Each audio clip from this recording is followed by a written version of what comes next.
começamos a opinar pouco sobre algumas questões. Ele falou sobre as alterações, Ale, e ele disse que buscava profundidade, ele utilizou o termo frescura. Saúde, né? Novidade, né? O cara mais novo, sangue novo, quem costuma dizer como sangue novo. Ele utilizou frescura. O cara mais novo, mais novo no jogo. Ele queria mudar a partida, dar uma dinâmica diferente para a reta final. Falou sobre a situação da saída do William, citou que o Gasolina, nos primeiros jogos da temporada, competiu, fez gol, deu assistência. Enfim, as justificativas quanto às alterações, como você conferiu, Ale? O treinador, ele vive de apostas, né, Cirilo? E algumas fazem sentido, outras não. Algumas se comprovam em campo, outras não. Só que a questão não é trocar um jogador pelo outro, né? Ele mexe muito em toda a estrutura do time, né? Então acho que essa é a questão. E também ele não observa muito o que o jogador está produzindo em campo, o que ele fez para poder permanecer ou não na partida. Então a gente deu exemplos aqui, o Dineno é um, o próprio Lucas Silva, que eu gosto muito, é outro, que poderiam tranquilamente ter saído e aí as alterações não iam mexer na estrutura do time. Então se ele coloca, vamos supor que ele quer colocar o Papagaio, porque ele não viu o Papagaio jogar, né? Se ele me perguntasse, eu falava para ele. Se ele me perguntar do Palácios, ele não precisava passar essa vergonha. Eu falava para ele. Como se ele me perguntasse do Marlon, ou perguntasse para qualquer torcedor. Foi o Marlon, do meio para frente. Porra, é um avião, né? Então tem algumas coisas que ele não precisava passar. Mas vamos supor que ele queira passar. Quer colocar o Papagaio? Coloca no lugar do Dineno. Chamou, Rubens? Pois é, Cirilo, até em cima disso, para o comentário do Alê, contra a equipe do Democrata de Valadares, não conta com o Marlon, né, que vai cumprir a suspensão, e o Cruzeiro não tem esse cara de origem para a ala esquerda, lembrando o Kaique, que era o substituto ali imediato para a ala esquerda, acabou se lesionando com a seleção pré-olímpica. Ele pode utilizar, quem sabe, o William improvisado, o próprio Gasolina, e também tem outras opções, como o Japa, que fez a sua decisão na Copa do Brasil Sub-20 jogando por ali, e o próprio Vitinho também, garoto da base, ao meia, mas também sempre atua na ala esquerda também. Cirilo, para quem está nos acompanhando no YouTube neste momento, acompanha a sala de imprensa do Cruzeiro já sendo esvaziada, e já para finalizar por aqui, a gente diz que o Cruzeiro entra em campo no domingo contra o Democrata de Valadares sem Lucas Romero, está expulso, também o Marlon e Matheus Pereira, que forçaram aí esse terceiro cartão amarelo. Vamos ver a montagem da equipe. Sobre o Robert, que acabou saindo para a entrada do João Pedro, foi apenas ali um mal-estar, pelo menos é a palavra da assessoria de imprensa do Cruzeiro. A reapresentação já marcada para amanhã, pela manhã, e o Cruzeiro que vai poupar alguns jogadores contra o Democrata Pantera no domingo, já que tem desafio complicado na próxima semana, é a Copa do Brasil, estádio confirmadíssimo, o estádio Marizão em Souza, na Paraíba, e a Itatiaia também partindo junto com o Cruzeiro para esse duelo. Então, um Cruzeiro bem desfalcado para o jogo em Valadares, mas também já era esperado isso pelo Nico, poupar um pouco para a estreia com tanque cheio na Copa do Brasil. Tá certo? JVC por aqui, o vestiário já encerrado. Valeu, Rubens. Você falava ações, Alê? Então tem apostas que você pode até fazer, mas você tem que continuar com uma estrutura do time. Por exemplo, a gente destacou o Lucas Romero como o melhor jogador do primeiro tempo. E ó que no primeiro tempo teve gente que jogou bem, hein? O Moisés jogou bem, o Jacaré jogou bem, o Matheus Pereira, da metade do primeiro tempo para frente, jogou bem.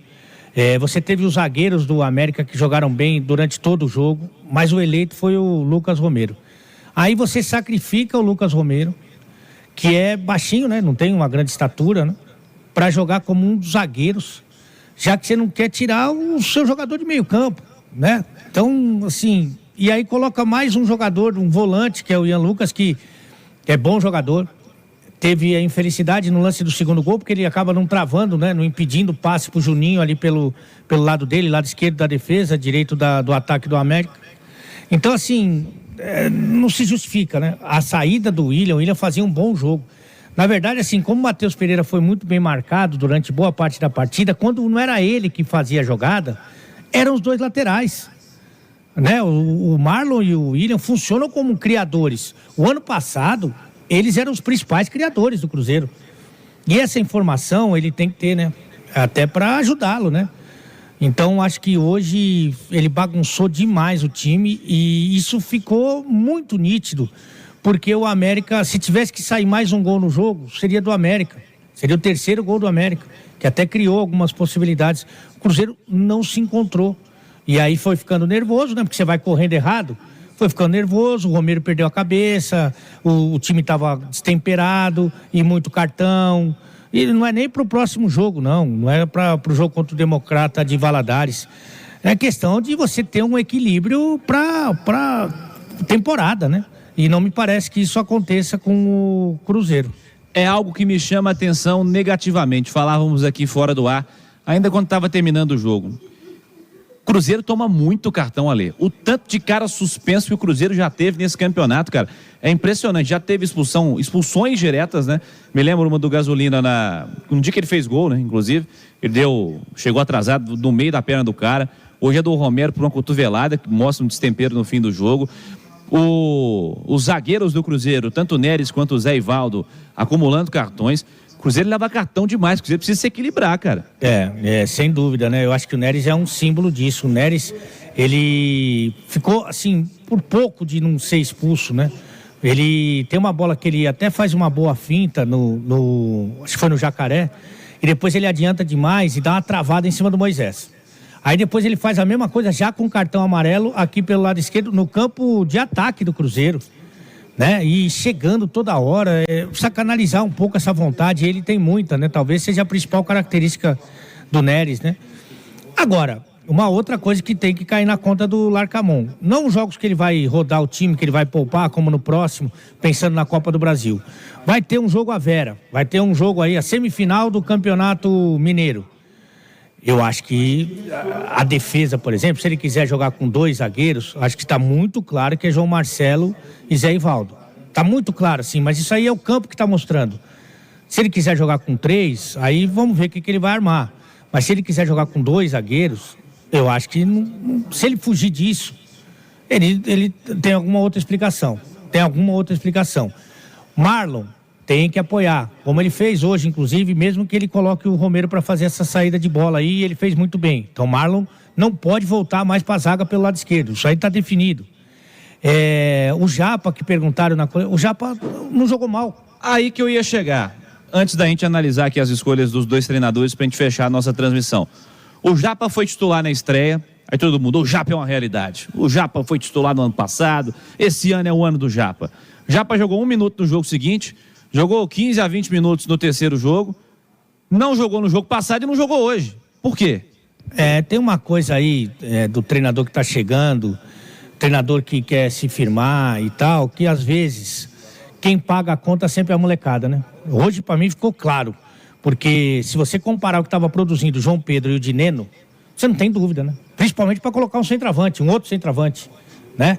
O Japa, por exemplo, quando ele sai no jogo contra o Vila Nova, ele jogava mais do que o Lucas Silva, né? O Japa, pelo que ele apresentou no jogo, pela dinâmica que ele dá, se tem que sair um volante do time, não é ele. No dia você falou assim, ó, o Lucas ficou e o Japa saiu porque o Japa é mais novo. Então assim, tem algumas coisas que pegam um pouquinho mais, né? E o Larcamón, ele tem que ter muita atenção, porque essa molecada do Cruzeiro é boa, já provou isso, aí não precisa eu falar aqui. Já provou que é muito boa, com resultados, com campanhas, quando sobem pro time profissional, na maioria das vezes tem bom desempenho, mas ele precisa segurar a onda dessa molecada. O Pepa já sofreu com isso, tem que segurar a onda. Aliás, a direção tem que intervir nisso. A direção, que tomou atitudes drásticas no final do Campeonato Brasileiro do ano passado contra alguns jogadores, tem que segurar um pouco essa molecada, porque senão eles vão se perder.